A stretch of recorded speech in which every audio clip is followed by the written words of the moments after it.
जय माँ सरस्वती। प्यारे बच्चों, आप सभी का स्वागत है।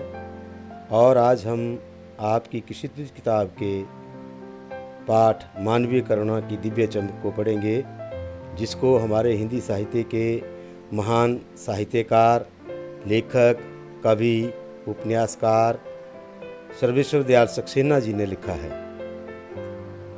प्यारे बच्चों, इस पाठ का शीर्षक मानवीय करुणा की दिव्य चमक बहुत ही प्रेरणादायक शीर्षक है। और इस पाठ की रचना हमारे हिंदी साहित्य के महान साहित्यकार सर्वेश्वर दयाल सक्सेना जी ने की है, जैसा कि मैंने आपको पहले भी बताया।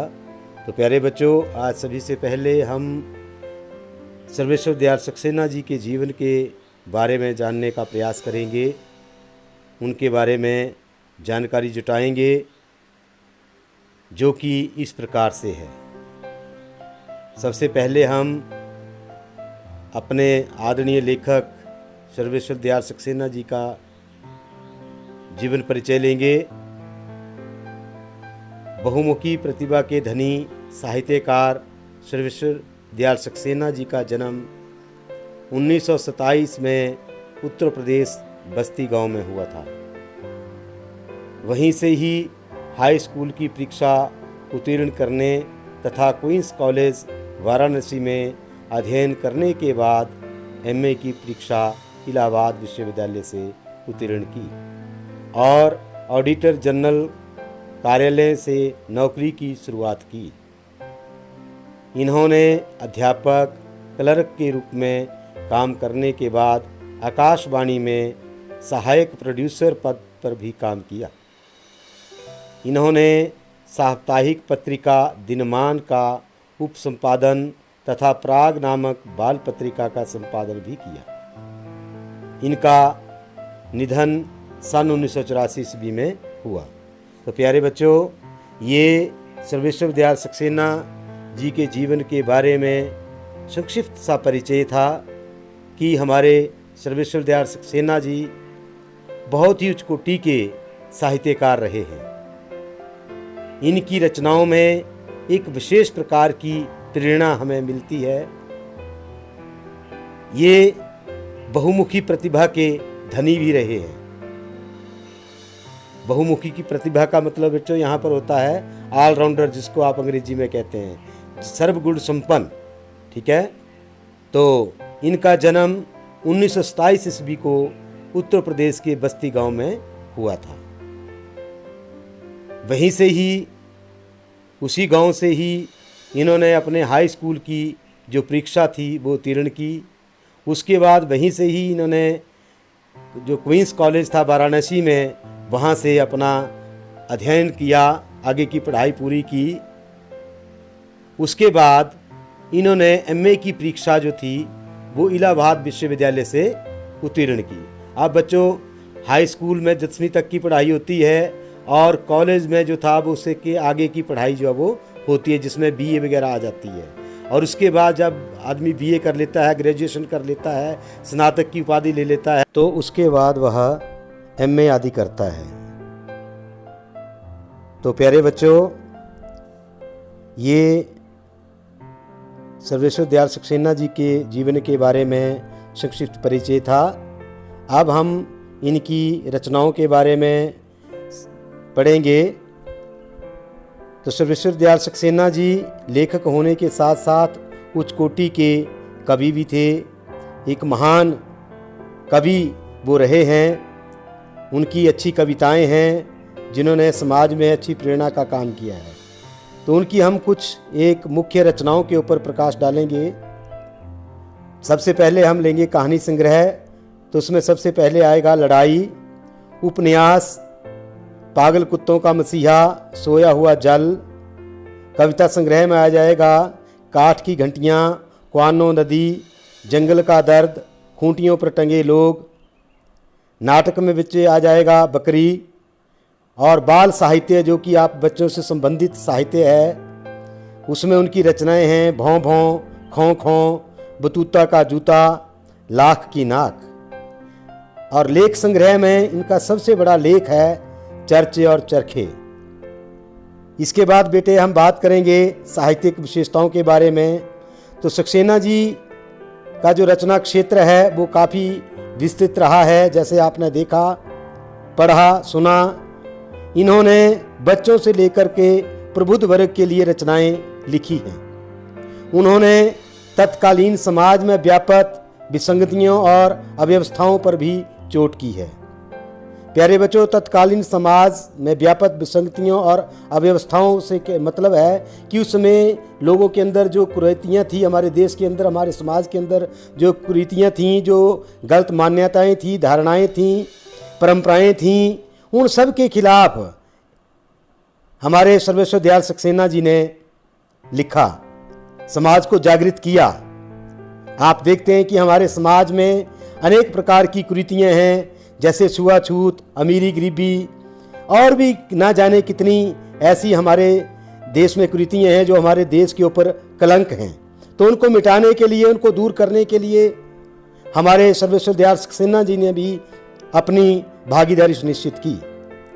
उनकी रचनाओं में स्वाभाविकता एवं सहजता के साथ गाँवों की परंपराओं का सुंदर चित्रण भी हमें देखने को मिलता है।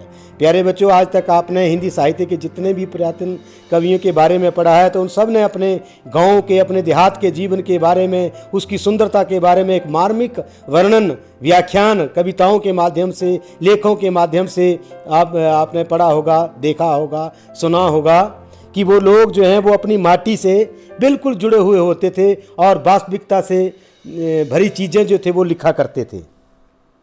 तो अब हम बात करते हैं सर्वेश्वर दयाल सक्सेना जी की भाषा शैली की।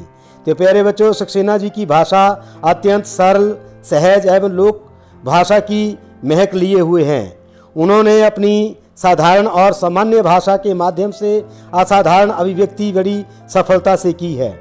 उनकी भाषा में तत्सम, तद्भव, देश शब्दों के साथ उर्दू भाषा के शब्द भी बहुलता में हमें देखने को मिलते हैं। मुहावरों का इन्होंने ऐसा सहज प्रयोग किया है जिससे कि इनकी रचनाओं में चार चांद लग जाते हैं। कहने का अभिप्राय है कि इनकी जो भाषा शैली है, इनका जो लिखने का ढंग है वो बहुत ही अनूठा है, अनुपम है, अद्वितीय है और आकर्षक है और दूसरों के लिए एक प्रेरणा भरा है। तो प्यारे बच्चों, सर्वेश्वर दयाल सक्सेना जी के इस जीवन से हमें भी अपने देश की माटी के प्रति, अपनी गाँव के जीवन के प्रति, अपनी पुरातन संस्कृति और सभ्यता के प्रति एक लगाव की प्रेरणा जो अब हमें मिलती है। तो प्यारे बच्चों, इस पाठ में जिसका शीर्षक है मानवीय करुणा की दिव्य चमक, हमारे लेखक सर्वेश्वर दयाल सक्सेना जी ने एक बड़े ही परम पूज्य व्यक्तित्व का चित्रण जो वो किया हुआ है। ये एक प्रकार का उच्च कोटि का संस्मरण है जो बिल्कुल लेखक से जुड़ा हुआ है और लेखक ने इस पाठ में फादर कामिल बुल्के जी के चारित्रिक और व्यवहारिक विशेषताओं के बारे में हमें बताया है। हालांकि फादर कामिल बुल्के बेल्जियम में जन्मे थे, जो कि भारत भूमि से कोसों किलोमीटर दूर भूमि है,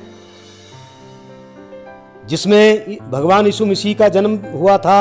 वो ईसाइयों की धरती है। ईसाई लोग होते हैं, पादरी जो लोग होते हैं, उनकी वो धर्मस्थली है।